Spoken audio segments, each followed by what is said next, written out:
Haleluya, puji Tuhan.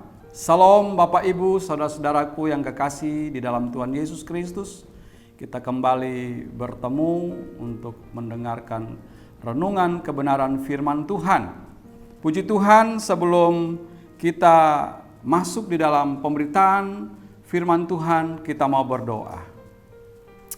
Bapa kami di dalam surga, kami datang kepadamu Tuhan.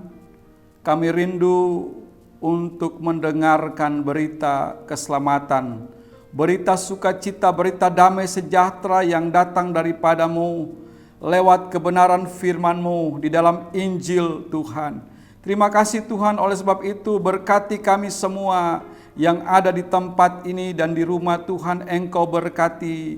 Sehingga Tuhan, kami mendengarkan firman-Mu, kami boleh mendapat kekuatan yang baru yang datang daripadamu. Kiranya Roh Kudus memberikan penghiburan kepada kami, Roh Kudus memberikan pengertian yang lebih dalam kepada kami. Di dalam nama Tuhan Yesus Kristus kami berdoa dan mengucap syukur. Haleluya. Amin. Puji Tuhan, Bapak Ibu, saudara-saudaraku yang kekasih di dalam Tuhan Yesus Kristus. Dimanapun kita berada, kiranya Tuhan selalu menyertai kita. Di hari-hari ini, kita banyak mendengarkan kebenaran firman Tuhan, Injil yang sedang diberitakan lewat mass media, lewat elektronik, lewat surat kabar, lewat medsos. Banyak berita-berita Injil yang sedang digencarkan. Sehingga kita lihat ada kesaksian-kesaksian yang luar biasa yang disampaikan lewat kebenaran firman Tuhan. Sel-sel doa, persekutuan doa, bertumbuh seperti jamur di mana-mana. Sehingga kita mempunyai satu pertanyaan. Apakah yang sedang terjadi di hari-hari ini? Tentu kita akan bertanya kembali kepada firman Tuhan. Artinya umat Tuhan sedang dibawa oleh Roh Kudus untuk mempersiapkan diri untuk menyambut Raja di atas segala raja, yaitu Yesus Kristus. Mari kita mau buka Alkitab kita di dalam Matius pasal yang ke-24 ayat yang ke-14. Dan Injil kerajaan ini akan diberitakan di seluruh dunia menjadi kesaksian bagi semua bangsa, sesudah itu barulah tiba kesudahannya. Jadi Injil ini akan diberitakan terus dan terus sampai kesudahan alam, sampai kedatangan Tuhan untuk menjemput kita orang-orang yang percaya kepadanya. Oleh sebab itu, Injil akan diberitakan, tetapi dikatakan di dalam Markus pasal yang ke-13, kita mau lihat di dalam ayat pendukung di dalam Markus pasal yang ke-13, ayat yang ke-10 berkata, tetapi Injil harus diberitakan dahulu kepada semua bangsa. Injil harus diberitakan terlebih dahulu kepada semua bangsa. Artinya ini adalah amanat agung yang disampaikan Yesus kepada murid-muridnya pada saat dia naik ke sorga. Dia bertemu dengan murid-muridnya, yaitu di dalam Matius pasal yang ke-28, ayat yang ke-18. Yesus mendekati mereka dan berkata, "Kepadaku telah diberikan segala kuasa di sorga dan di bumi. Karena itu pergilah, jadikanlah semua bangsa muridku, dan baptiskanlah mereka dalam nama Bapa dan Anak dan Roh Kudus, dan ajarlah mereka melakukan segala sesuatu yang telah kuperintahkan kepadamu. Dan ketahuilah aku menyertai kamu senantiasa sampai kepada akhir zaman." Ini amanat agung yang disampaikan kepada murid-murid ini sangat luar biasa. Tetapi di sini sebelum kita melihat amanat agung ini disampaikan oleh murid-murid, kita kembali lihat di dalam Matius Matius pasal yang ke-24 ini dikatakan ayat yang ke-9. Akan tetapi semuanya itu barulah permulaan penderitaan menjelang zaman baru. pada waktu itu kamu akan diserahkan supaya disiksa, dan kamu akan dibunuh dan akan dibenci semua bangsa oleh karena namaku. Dan banyak orang akan murtad dan mereka akan saling menyerahkan dan saling membenci. Banyak nabi palsu akan muncul dan menyesatkan banyak orang. Dan karena makin bertambahnya kedurhakaan, maka kasih kebanyakan orang akan menjadi dingin atau tawar. Tetapi orang yang bertahan sampai pada kesudahannya akan selamat. Artinya semua telinga akan mendengarkan tentang Injil keselamatan ini. Tapi saat Injil ini diberitakan, di situ ada hal-hal yang terjadi, yaitu aniaya. Aniaya besar saat kita memberitakan firman, kita memberitakan Injil. Di situ dikatakan ada tantangan yang luar biasa sehingga orang akan murtad, ya. Penderitaan yang luar biasa dikatakan oleh Alkitab, orang akan disiksa, orang akan dibunuh, dibenci, ya, karena Injil Kristus, ya. Nabi-nabi palsu akan bermunculan, ya, dikatakan, ya, dosa semakin bertambah-tambah, kedurhakaan, ya, maka kasih banyak orang semakin tawar. Karena apa? Karena, ya, penderitaan sehingga banyak orang yang akan murtad. Kita lihat hari-hari ini banyak orang yang sudah murtad kepada Tuhan.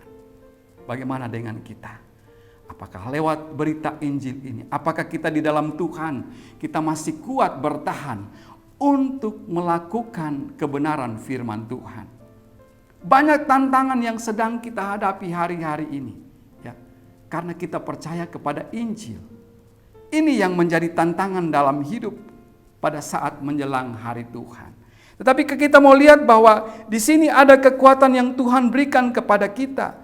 Yaitu kalau kita lihat di dalam Roma pasal yang pertama ayat yang ke-16.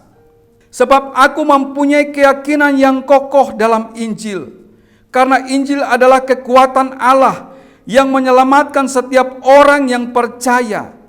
Pertama-tama orang Yahudi, tetapi juga orang Yunani. Luar biasa. Dikatakan di sini bahwa Injil adalah kekuatan Allah yang kokoh. Amin. Injil adalah kekuatan Allah yang menyelamatkan. Jadi kita jangan takut saat kita menjadi martir-martirnya Tuhan. Ya. Dalam kehidupan kita ini banyak kali kita mengalami aniaya, kita mengalami tantangan, kita mengalami, ya, tekanan untuk kita dapat memberitakan Injil. Apakah saudara masih mau memberitakan Injil dalam kehidupan kita? Minimal perbuatan baik kita, ya, ucapan-ucapan kita sesuai dengan Injil yang saat ini kita anut sebagai umat-umat kerajaan Allah. Ya, Bapak Ibu saudara-saudara yang kekasih di dalam Tuhan, kita juga mau lihat di dalam 1 Korintus pasal yang ke-15, oleh Injil kamu diselamatkan. 1 Korintus pasal yang ke-15 ayat yang kedua berkata, kita baca mulai dari ayat yang pertama saja. Dan sekarang saudara-saudara, aku mau mengingatkan kamu kepada Injil. Aku beritakan kepadamu dan yang kamu terima dan yang di dalamnya kamu teguh berdiri. Oleh Injil itu kamu diselamatkan, asal kamu teguh berpegang padanya seperti yang telah kuberitakan kepadamu, kecuali kamu telah sia-sia saja menjadi percaya. Artinya Injil yang disampaikan Rasul Paulus kepada jemaat yang ada di Korintus, dia berkata, ya, dia memberitakan Injil sebab berita Injil ini dapat menyelamatkan kita. Dari apa? Dari api neraka. Iblis tidak mau, kekuatan iblis tidak mau, dia mau merampas kita, ya, untuk menjadi bahagiannya. Tetapi dengan adanya Yesus, dia datang memberitakan Injil kebenaran ini untuk kita mendapat keselamatan hidup yang kekal. Tidak bosan-bosannya saat ini kita mendengar bahwa firman Tuhan disampaikan kepada kita. Tema hari ini buat kita ialah Injil merajai dunia sebagai tanda kedatangannya. Sekali lagi saya mau katakan, Injil merajai dunia sebagai kedatangannya. Tren topik hari-hari ini kita lihat adalah pemberitaan Injil. Injil ditolak di mana-mana. Kita lihat beberapa waktu yang lalu ada perdebatan masalah tentang Injil. Tetapi Injil tidak akan tertutup, tetapi Injil akan menerobos masuk kemanapun di dunia ini. Sehingga Alkitab berkata, kita lihat kembali di dalam ayat pokok kita, yaitu di dalam Matius, di dalam Matius pasal yang ke-24 ayat yang ke-14 berkata, dan Injil kerajaan ini akan diberitakan di seluruh dunia menjadi kesaksian bagi semua bangsa. Injil ini akan diberitakan di seluruh dunia menjadi kesaksian bagi semua bangsa, bagi seluruh bangsa.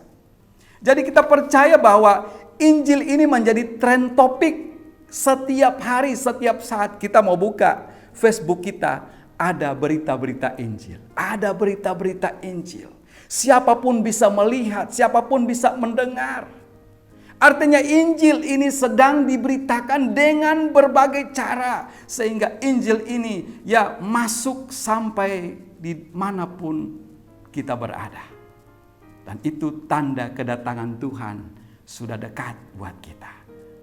Banyak kebangunan kebaktian, kebangunan rohani di mana-mana terjadi. Mujizat-mujizat terjadi. Tetapi kita mau lihat lagi firman Tuhan katakan, tapi hari-hari ini ada banyak hal-hal yang terjadi, yaitu dikatakan banyak nabi palsu akan muncul dan menyesatkan banyak orang. Injil ini berjalan untuk meraih keselamatan. Di situ pun nabi-nabi palsu menyusup masuk untuk dapat mempengaruhi anak-anak Tuhan, sehingga banyak orang yang menjadi murtad. Murtad artinya tadinya dia sudah berjalan di dalam kebenaran Injil, tapi saat dia mengalami tekanan, dia berpindah dan dia terhilang. Itu dikatakan murtad. Jadi hari-hari ini bukan menjadi rahasia umum lagi. Injil sedang dimusuhi, tetapi Injil tetap berjalan. Kita adalah suratan yang terbuka buat banyak jiwa-jiwa pada hari-hari ini. Bagaimana? Apakah kita mau menjadi Injil yang terbuka? Dikatakan firman Tuhan di dalam Matius pasal yang ke-28 ini menjadi perintah agung di dalam kehidupan kita, yang dikatakan, dan ajarlah mereka melakukan segala sesuatu yang telah kuperintahkan kepadamu, dan ketahuilah aku menyertai kamu senantiasa sampai kepada akhir zaman. Aku menyertai kamu sampai pada akhir zaman. Artinya deklarasi yang Tuhan buat bersama-sama dengan murid-murid yang ada. Tuhan Yesus berkata, dikatakan bahwa dia menerima kuasa sorga dan di bumi. Itu dia didelegasikan kepada murid-murid untuk pergi memberitakan Injil.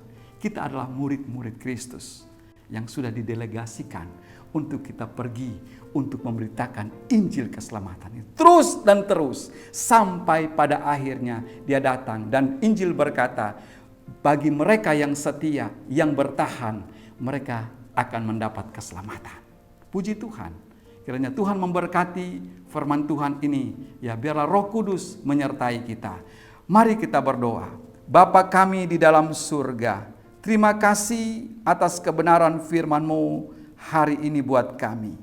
Dimanapun kami berada, biarlah Roh Kudus memberikan hikmat pengetahuan yang lebih lagi buat kami, untuk kami bisa mengerti akan kebenaran firman-Mu. Berita Injil, berita kabar baik yang disampaikan bagi kami hari ini. Terima kasih Tuhan, Engkau mau tolong kami. Perbuatan-perbuatan kami di hari-hari ini mungkin ya bisa menyakiti hati-Mu Tuhan. Ampuni kami, ampuni kekurangan kesalahan kami. Ya, terima kasih Bapa dalam surga.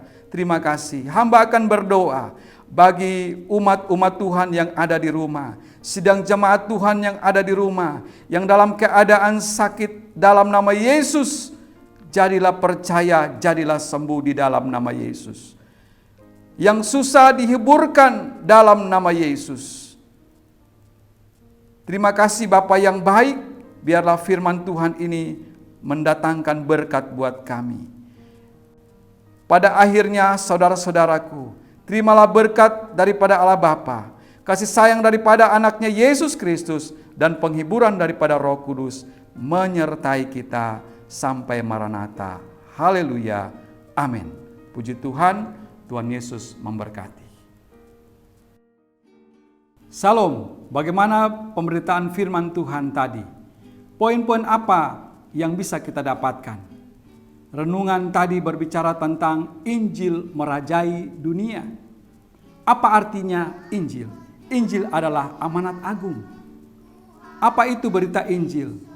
Berita Injil adalah kekuatan Allah yang menyelamatkan asal percaya dan berpegang teguh padanya. Apa artinya Injil merajai dunia? Adalah tanda kedatangan Tuhan. Mari beritakan Injil, karena Injil adalah kekuatan Allah yang menyelamatkan manusia. Puji Tuhan, Tuhan Yesus memberkati. Semangat.